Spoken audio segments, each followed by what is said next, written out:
got to the meaty part. We put in the program that we would get to 3:30. If people need to catch planes, they're welcome to do that. But I really want to get into a discussion that's going to take us until midnight. So I'm going to invite my speakers. I've got Scott Pippin, I've got Erwin. I'm going to ask Jacques to come and join, and Neale to sit up on the panel. And I'm going to take off my jacket too. Because I want to do the work.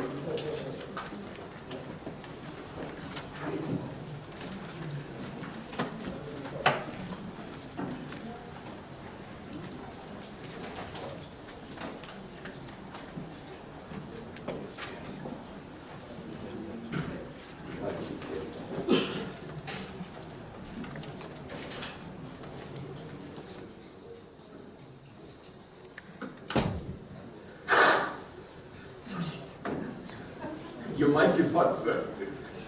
We're going to have a blaze and Yo Blair, or Bush saying Yo Blair.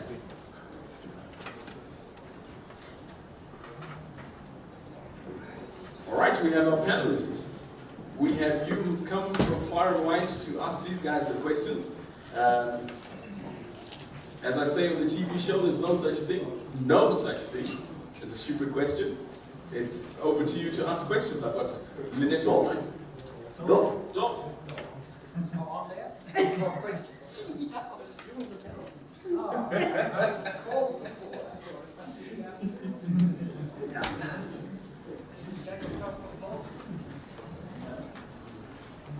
That just makes us look more intimidating.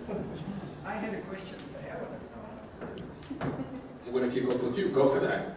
And my question is, under what circumstances would you be induced to sell your house, wait for prices to drop, and then buy it back? I wouldn't do it. You wouldn't? No. In fact, it's an interesting question because about 5 years ago, when I started forecasting the collapse in the property market, the decline in property prices, there was this developer who was developing a huge development in the Strand. Okay. He challenged me in the newspapers and said, "You will buy it from me, my house." And I didn't take it up. And as one of my economist friends said, he was stupid, you should have taken him up, because if I invested the money on the stock exchange, then I would have done very well. The important point to remember at the moment is, as long as you don't have a mortgage bond on your house, then your returns are still quite decent from the alternatives. At the moment, you are highly geared, and especially considering that interest rates are going to rise slightly, then the maths, I've done the maths, your returns are exceedingly negative. So, as a geared investment at the moment, I'm sorry, it doesn't fly with me. My mind is spinning then. Is it an asset class issue or is it a personal finance issue that it becomes a... Well, you see, what we don't realize is, I mean, the myth out there is that property, in quotes, and then by that people mostly mean houses, that it is the magical investment sector. You know, through all ages, and all you need to do is blindly, when you're 25, buy your first house and pay off the mortgage and all. Well, that's the American dream to understand. And that's more or less our culture too. But the fact of the matter is, if you start analyzing the cycle, and forgetting now about how you're going to finance it, just the cycle itself shows you, as I demonstrated today very clearly, that there are good times to buy a property and there are bad times to buy. Now, if you add to that the complication of how do you leverage it, how do you finance it, then of course your risk doubles. The risk of a poor return doubles. Of course, when you start investing in offshore, then of course you've got a third factor to consider, and that is of course the rand's value. So it all depends on your long-term view on the rand. It depends and it depends, but you could extend that logic into the listed space and say the listed is, are you buying the counter which is valuable, or are you buying a financial opportunity? Because within the listed space you've got gearings, people have taken fixed term notes over a long period, so are they temporarily benefiting from cheap finance, or are they structurally good counters? But that's a discussion that we're going to continue on. All of you guys didn't pay to be here. All of you did, so I want to hear from you. There's a thing in psychology known as confirmation bias, which means if you came in here this morning thinking that property is a good investment no matter what, then your brain is now looking for reasons to confirm that in fact property is a good investment. So please come up with the reasons. We can come up with the counter reasons. One interesting thing is you said when you invest overseas there's an extra element of uncertainty. That's very true, but in some parts of the world one is not affected when interest rates go up. It's only if you're acquiring or applying for a new mortgage. In the United States there are many challenges, there are problems, but one of the great things I love about investing in the States is you can fix your mortgage interest for 40 years. So if you can lock it in at current rates, which are about 2.8%, and next year interest rates rise, it doesn't affect you. And that's why you get a two-tiered pricing system. If you have a house that's on the market, let's say it's worth $400,000, doesn't even matter what the units are. If it comes with a mortgage, and mortgages are assumable there, the mortgage goes with the home, not with the borrower. And that means you might be able to buy that house that without a mortgage would sell for $400,000, but it's already got a mortgage with it. So if the interest rate on that mortgage is lower than current rates, the value of the house is up. It might be $450 because it comes with a super low interest rate mortgage. On the other hand, if the mortgage rate is higher, then either they won't take it and the guy will have to pay off the bank, or it will be at a cheaper price, not $400,000 but $350 or something. So it's an interesting extra dynamic. But we are slightly more immune from interest rate rises than in some parts of the world. Yes. Thank you. That's a very valid point. In South Africa, the economy is much more volatile than American, for instance. Well, like compared to the developed world. And you can argue why our economy is so much more volatile. Even post-apartheid, it's a small economy. We're very open to, we're exporting country, very open to movements in the prices of commodities, and also the investors' perception of South Africa, both inside South Africa and outside South Africa. So we've got these complications which seemingly are not going away. Jacques, we've seen the adoption in South Africa of the real estate investment trust format and structure. Theoretically, or a large part of the motivation for doing that was to be able to be understood in international markets and receive international investment. We have seen increases in foreign direct investment into the growth points, into the rock castles, coming off Altex into the main board. How do you feel about Erwin's fundamental analysis from the bottom up, so talking about the cash flows in the funds versus how investors are perceiving the value in the real estate investment trusts currently? There's an anomaly when it comes to investors and entrepreneurs. Investors tend to look at REITs for the return, and they call it a stable return, whereas entrepreneurs look for capital growth in their shares so that they are able to issue more shares, have rights issues to raise capital for extension of their property portfolios. So that anomaly is always playing out in the market. In my opinion, you would invest for capital growth in the market. I mean, if you're going to try and be safe and secure, then go into unit trusts.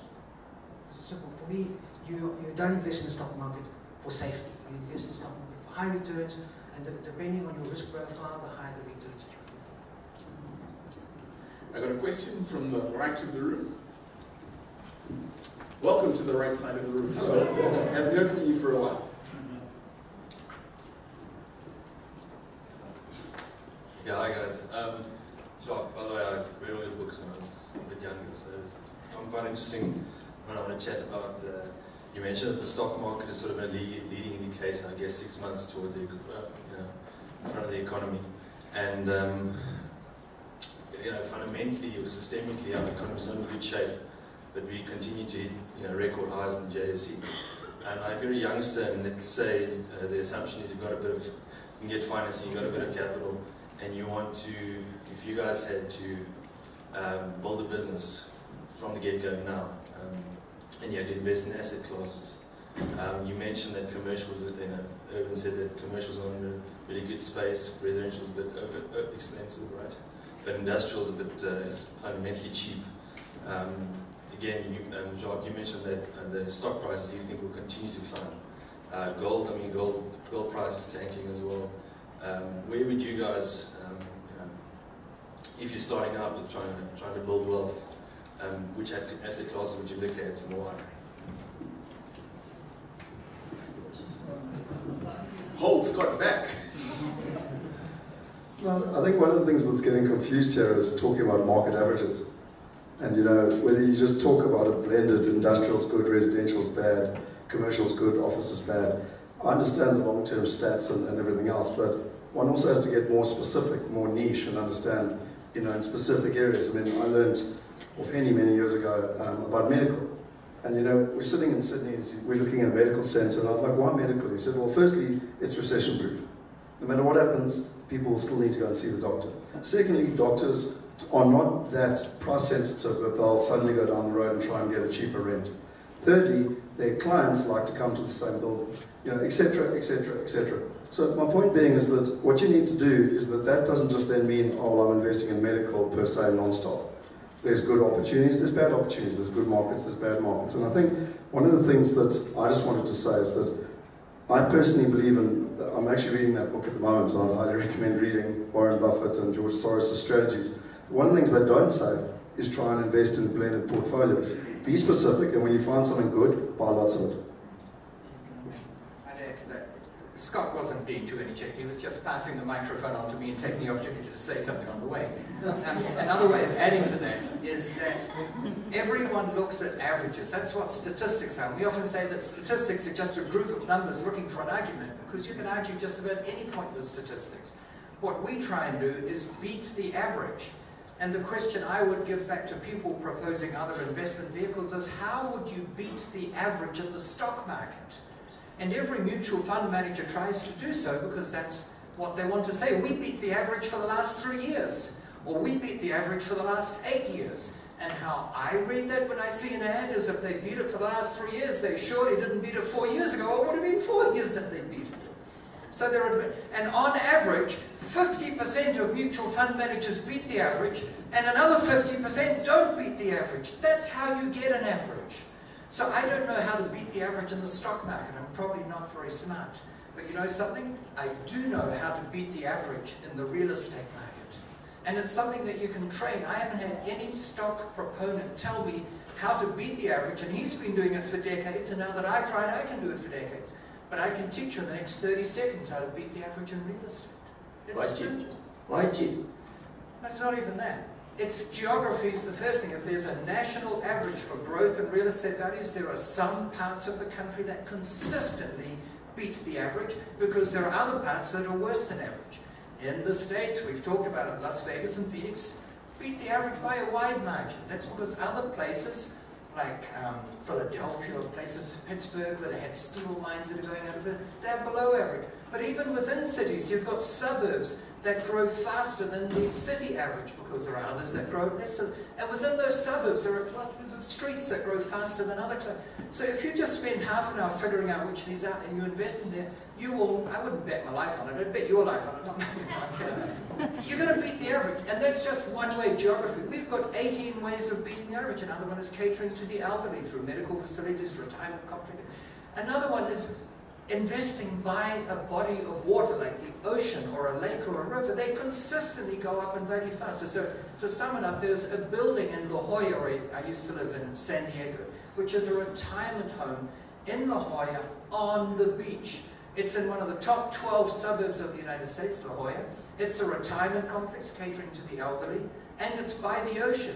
Do you think with any degree of certainty that that retirement village is going to go up in value faster than the national average? I'd bet my bottom dollar on it. It's easy. And that's what statistics fail to look at. So you can beat the average if you're smart about it. So the whole statistics things, they talk about lies, damn lies, and statistics.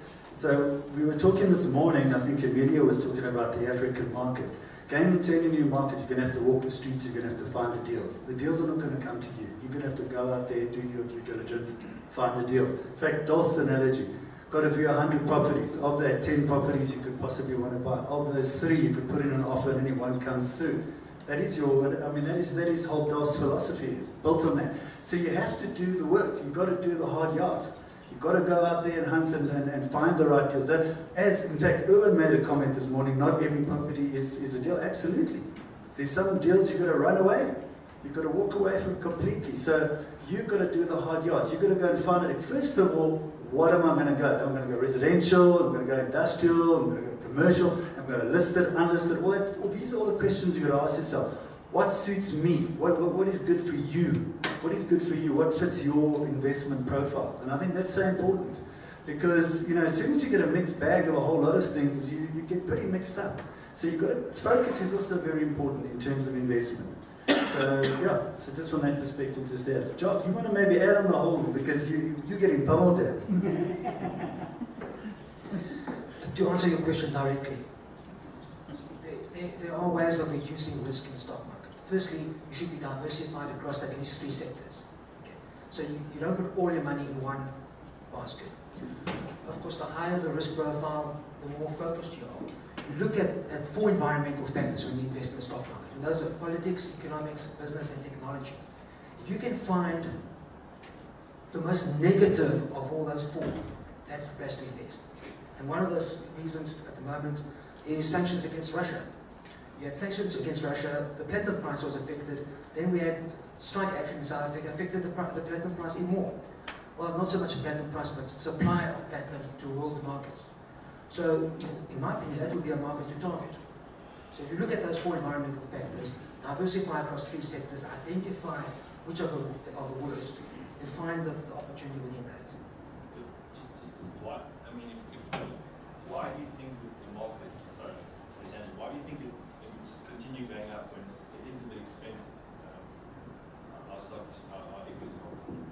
Is there a specific reason that you... Correct. Listen, markets are expensive only in the minds of the investor, right? If you think back a year ago, the markets were expensive then. Now they've gone up some 5,000 points and they're still expensive. You've got to look at what is making that market more expensive. Right? Why is it reaching new highs? One of the reasons is that foreign investors are looking for growth. Right? If you put your money in an American bank, you get 0% interest. Those banks are looking for growth somewhere, and they're looking at emerging markets. So, if you look at daily volume of trades in South Africa alone, ranges between 1 and 2 billion rand a day. If you split that figure further and say, how much of that 2 billion rand is local money and how much is foreign money? You'll find that most of it is foreign money. 80 to 90% is foreign. So until that drops down to 70, 60%, the exchange will continue to rise. But that is at the same time a huge risk to the equity market, because those foreigners, they can leave overnight. Sorry, Jacques, I would like to, from a personal perspective, having dealt with, had the privilege of dealing with some pretty successful people, and having lived through the global financial crisis and analysed what worked and what didn't, there's one thing for me that fundamentally was the difference between people that success and failed. And the people that focused on income survived, and the people that focused on capital growth died. That's not in the property market, and that's not just in the stock market. I asked my uncle, told you already, he's just a stockbroker, and he's buying Coca-Cola shares. I said, why Coca-Cola? This is when Barclays Bank was about to go bankrupt. And he said, no, well, it's obvious. They're in 100 different countries. People always drink Coca-Cola. They will earn an income. They're diversified. And I was like, wow, that's amazing. Then you read Warren Buffett's book, he's got Coca-Cola shares. You know, they didn't invest in the dot-com boom-bust cycles, trying to pick the next big one or the small one or anything else. And to be honest, in my opinion, in property, the guys that I see making, and there's people I know in this room, that are making the real money in property, it's because they buy good income-producing assets. The rest takes care of itself. The guys that are trying to bet and gamble, they get it right sometimes, and they disappear next day. Thank you. Thank you. Got a question? I was talking to Neale earlier. I got a mic coming to you. We all want to hear your questions. Before we started it, I was having a chat to Neale about property prices. He said how in Cape Town they've gone up massively. I think he made a mention in his talk anyway, and also in Sandton area going up a hell of a lot. And Erwin talks about residential prices being soft. So where do the two meet? It's like Are we going to have a UK effect where, as in London, prices are crazy high, and yet out of the shires, outside the home counties, they tend to be quite low, and yet now there's a ripple effect of London sellers selling out and going and buying in the London suburbs, the nice London suburbs, so pushing those prices up. At some point the two are going to meet. Are we having that effect here? You know, where these people selling their Clifton homes, where are they moving to? They're moving to other parts of Cape Town. Is the prices going up there? What's the overall, how do they meet? I think everybody's going to have a response here. There's a difference, there's big demand, so I just want to just clarify, the prices haven't necessarily gone through the roof. The prices have actually held in the Atlantic seaboard. There've been nominal growth over the last year or so. It's just what there's been a massive demand, pent-up demand, that's all of a sudden coming to the market. So all of a sudden people have come into cash, there's a whole lot of international guys that have come into the market. So as a result, the stock has dried up. In most cases, they've got their asking prices. In some cases, they haven't got their asking prices. But yeah, there's a bit of cash around, and pretty much that's what's driving the market. I could see. You want to make a comment to add to that? Yeah. Well, I've got you. Yeah. I just would like to caution. I noticed that the Cape newspapers were trying recently to talk up the market. Well, not trying to, but they were, with the headlines stating the effects that the Atlantic seaboard and these posh areas in Cape Town are doing so well, and as you say, you know, the suppliers stock, so-called stock, as the estate agents call it, is drying up and so on, which I presume is true. I'm not reading that. But what I am querying is that doesn't necessarily mean that prices have started rising by much. I think it's logical to expect that the higher end of the market will be stronger at this stage than the lower end of the market. I think I'm on very sound grounds when I make this statement, although I haven't got very explicit stats to show that the Atlantic seaboard and Cape Town are doing better than, say, Mitchell's Plain or so. Given also all the circumstantial evidence, it is a reasonable expectation. I must also say that there's only one estate agent, to my knowledge, who does regularly and reasonably scientifically analyze sales of apartments and houses on the Atlantic seaboard, and his stats doesn't show that prices are taking off. I mean, there is some movement, but it's not something to write home about. So it's not prices that have gone up, it's all the demand is just, Yeah. it's just demand, but the prices have escalated. And should the economy recover now, then that would be the first sort of stage in prices recovery, of course. I also think something that South Africans don't realise is that I read a stat, and I don't know, Erwin, if you can be more explicit here, but 6-7 years ago, about 25% of all purchases were investors. You know, people wanting to get in the market, trying to make a quick buy, prices were going up quickly, and they wanted to participate. I know a hell of a lot of people of my age that were doing that. And then they owned the property, they started to experience the real life story of, you know, without the capital growth, what it really feels like. And then they started to deal with all the property problems and the rental tribunals and everything else. A lot of those investors, in my opinion, from a South African perspective, have left virtually for good. And I think that also has a big impact on the dampening that you speak of, because those investors are not coming back into the market.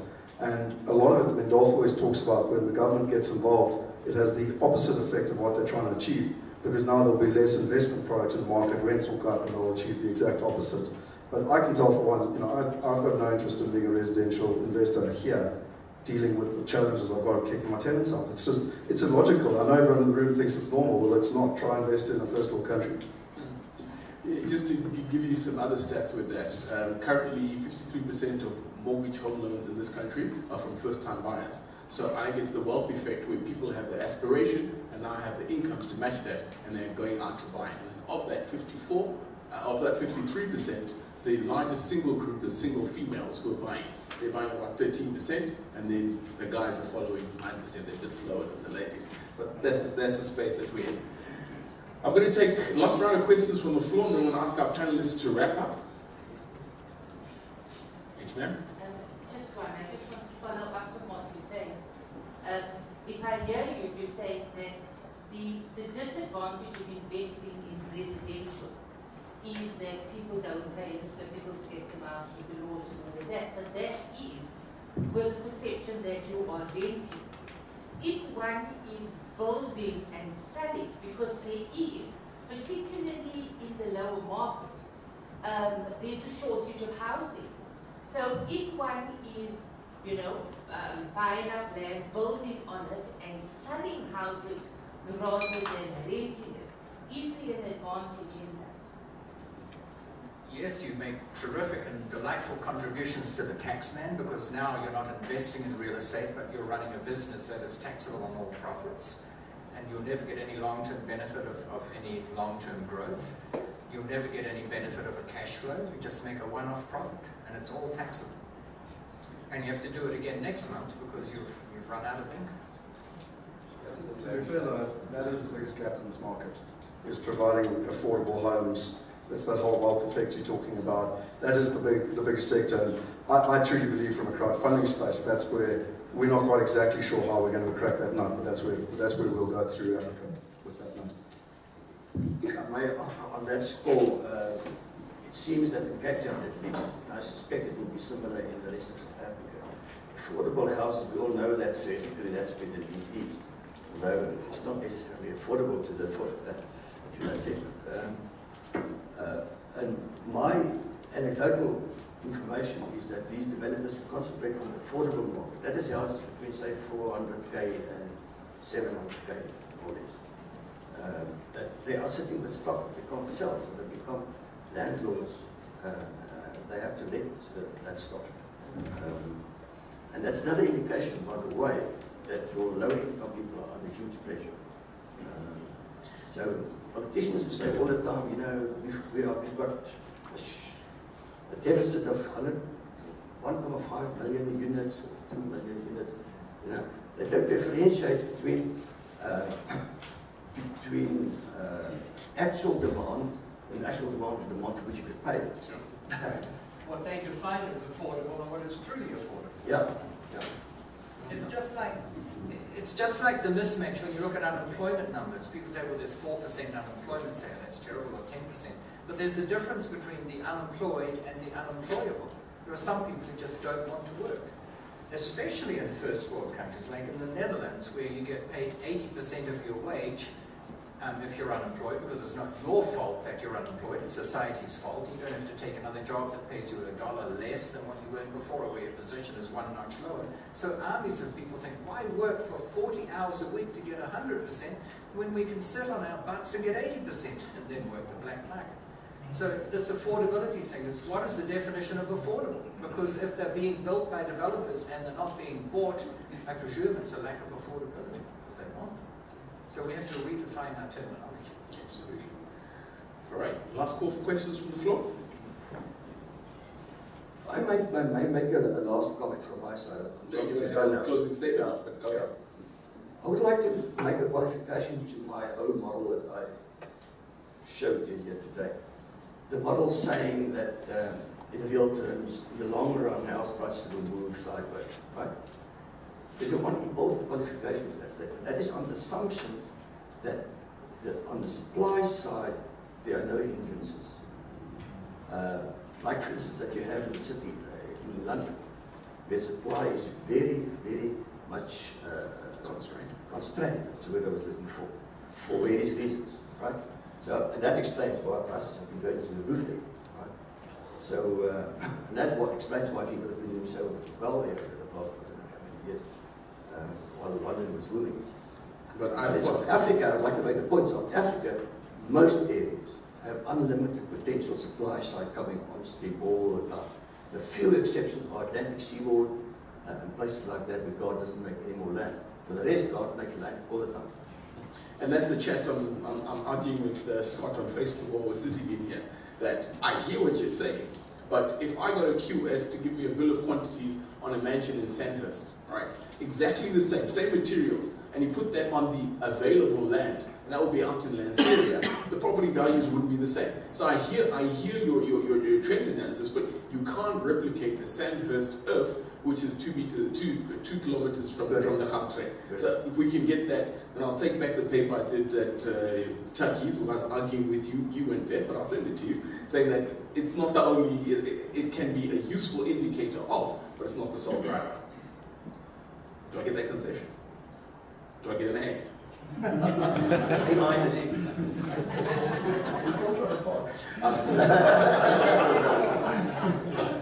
Great. I'm going to ask for our panelists to give their closing comments. And I'm going to end off with the man they call Ruda, because this is the Ruda conference. So I'm going to start with Neale, Jacques. Wait. Can I just ask you? Oh, sorry. Askies. Okay, I just wanted to ask, I suppose it probably goes to the panel as a whole, but I mean, with Cape Town being the exception, obviously there's been quite a sort of mass migration from the CBDs. Given the fact that the infrastructure does exist, there's a huge amount of foot traffic, etc., and there has been a certain amount of rejuvenation in Johannesburg itself. I wanted to ask what you think. I mean, Durban's obviously now sort of entering a space where people are starting to look at putting money back into it. Given the sort of inherent risk associated with those areas, what are your sort of long-term prospects of where they're likely to go? Ultimately, the answer to that question is, what do you believe is a political will? In Cape Town, the CBD was saved by the private sector by starting a CID in time, as opposed to Joburg, we started too late. So you had massive capital losses in the Joburg CBD. And in Cape Town, we had losses, but the turnaround came just in time. As a consequence of which Cape Town CBD now is highly rated, and it's the first world CBD for all this. I'm afraid in the end it is, in trying to answer that question, I ask myself, you've got to ask yourself, what are the chances that the politicians will have the guts to keep on, even in Joburg CBD, if it had depended on the municipality, the place would have been a furnace work, important English. Rubbish dump.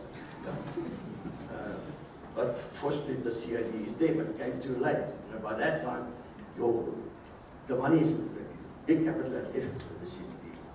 So now what is happening is you have a slow conversion, block by block, and it takes time, and it will probably take another 3 decades or so, and the CBD then will become a lower middle class residential area with some commercial activity, of course.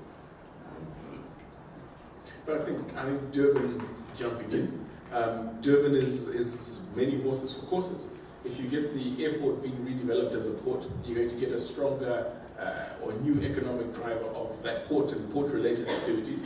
How else can you explain Umhlanga? If you've got people in the CBD and they've moved out of the CBD and they've gone north, people are paying more for less space and fancier buildings, but you've now got a new center, and Dube as a trade port is attracting new investment and activity. So I don't know what the net balance is between the two, but what you mentioned about a CBD, the Joburg CBD, in a threat, there came an opportunity. Where there was that massive fall in values, you got to the point where you could buy an office building for $1,000 a square meter, which then made residential feasible, right? In Cape Town, you never got that trough, and didn't collapse to that. Then you got the Irish who came in and they could sell at 12,000, but they had to buy about 5,000. So they didn't have the impetus, they didn't have the opportunity because the capital values didn't fall, but then the growth hasn't been as spectacular. But what's going to happen in the Joburg CBD now is that the owners of these dilapidated ex-office buildings, they are now realizing that they're sitting on more value than they were sitting on 5 years ago. So they are charging now more to put their office buildings on the market for flat conversion, for apartment conversion. And the apartment converters tell me these guys have pushed up their prices now to the extent where it doesn't pay them anymore to do the conversion. That's how free market works, of course. And you sit in the middle. And then the arrowheads do deals at 10.5%, and then stuff up the market. Not picking on you, Carl. All right, Neale, if we're going to have closing comments here. Okay, so we are at a real estate conference. So I think if you're in the market already, I think, and you want to sort of take your portfolio to the next level, I think you've got to identify your niche. Find out what your niche is. Find out which is the area which you're excited about, which you're passionate about. I think that's pretty important. I can tell you this whole green thing is quite important. I put a lot of emphasis on this morning. In fact, there's a new tool, it's an edge tool, which measures efficiencies of properties, and that's for residential property in particular. Already there's a whole lot of ratings for commercial properties. The point I'm trying to make is that these are new things which are coming, new things which have been thrown in front of you as an investor. It's not just a matter of just find any old property. It's finding something which you can turn around and maybe convert it from a residential to a commercial, or find a complete different use for it. So there's a bit of creativity involved. You've got to sort of start using your mind and applying your mind. So if you want to be a serious investor, it's a long-term game. Just see it as a long-term game. Definitely not as a quick hit game. And I think that's the one thing I like to say in closing. But you've got to do the hard yards. You've got to go out. You've got to find and if you love houses, then stick to houses. If you love industrial properties, do that. If you want to do listed and you don't feel like you want to get your hands dirty with property management, all that kind of stuff, then stick to the listed stuff, which is the more passive stuff, what have you. If you want to go offshore and to have some great fun and go with Scott, that's fantastic too, what they're doing. The whole crowdfunding thing is, as he said, it's changing the market. I mean, really you go as a team. In fact, you go as an investment team with Scott, and you can have an exceptional amount of fun, and they all become friends, investors, everything, and you've got collective brain power around that investment team, which I don't think you can get anywhere else. So I think that's a great advantage. So yeah, that's my closing comments. Appreciate that, Neale. Erwin, I'm going to come to you at the end. Jacques, you're the father of the bride. This is your gig, boss. Right, as a closing comment, let me state that if you're an entrepreneur and you have a property portfolio, then list it. List it on Alt-X and don't hesitate. If you're an investor, then make sure that property is one of your 3 sectors that you choose. That has high growth, it will stabilize the risk profile of your portfolio. Succinct. Thanks, Jacques. Just before I say one last thing, I just wanted to hand over a copy of my book to Erwin to say thank you very much. Erwin was one of the people who very kindly, well, to be fair, he's been very kind to me through the years, and also very kindly contributed at the front of that book. So thank you, I really appreciate it. It's given him colour.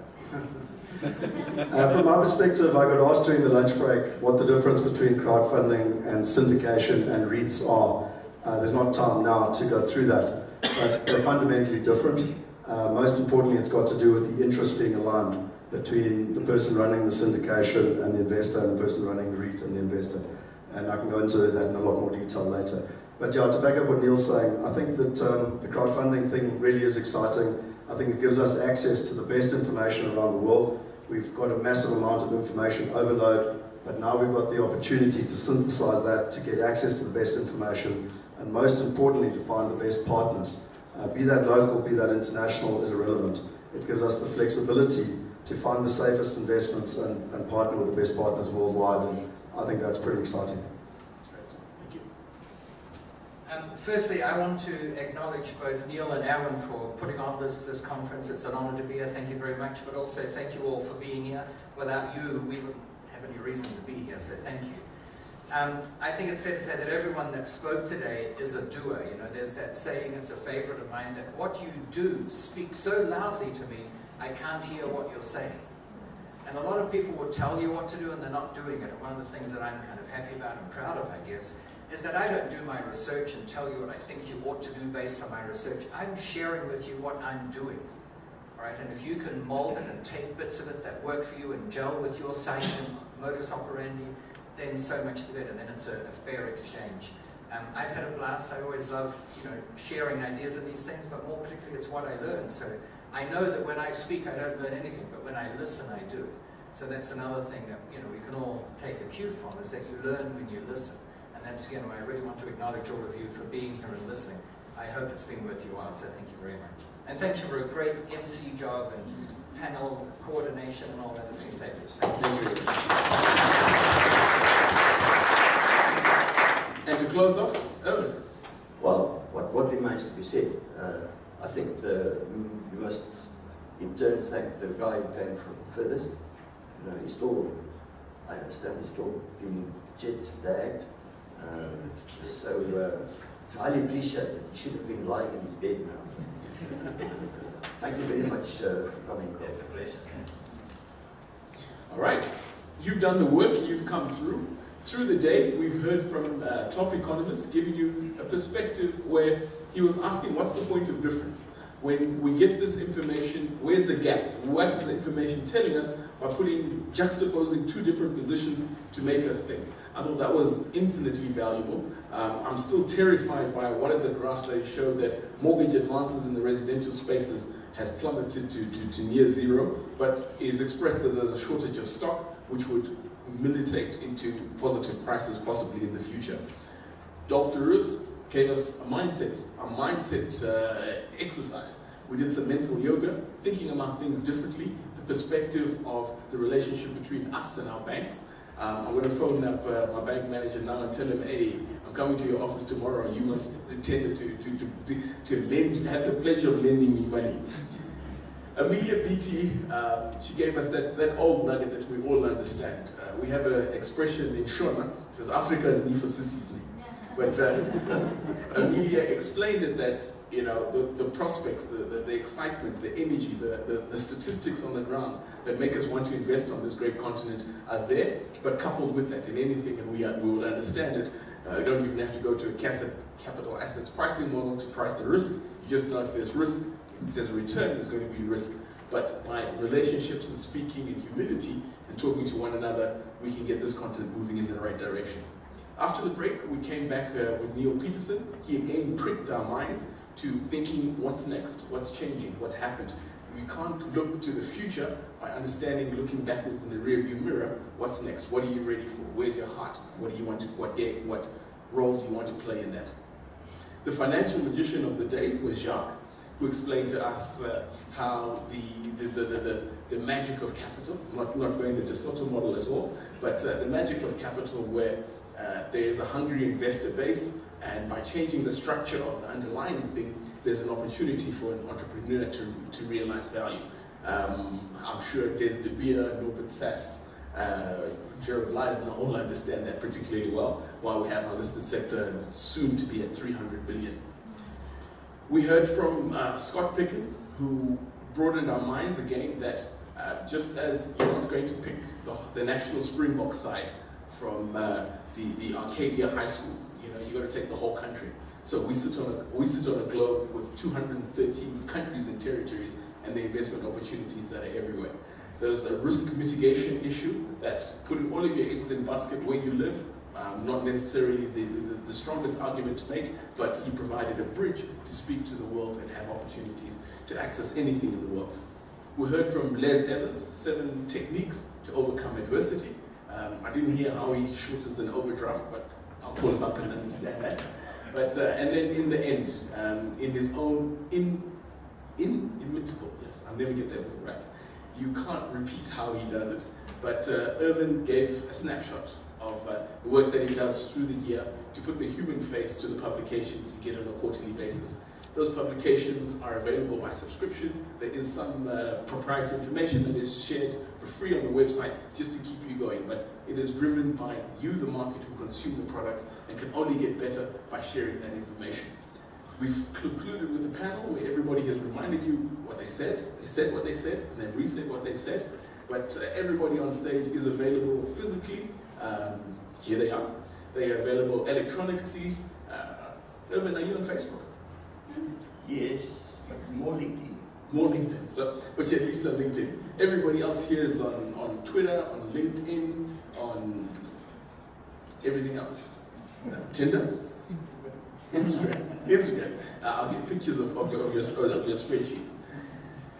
You've been an audience I've enjoyed interacting with.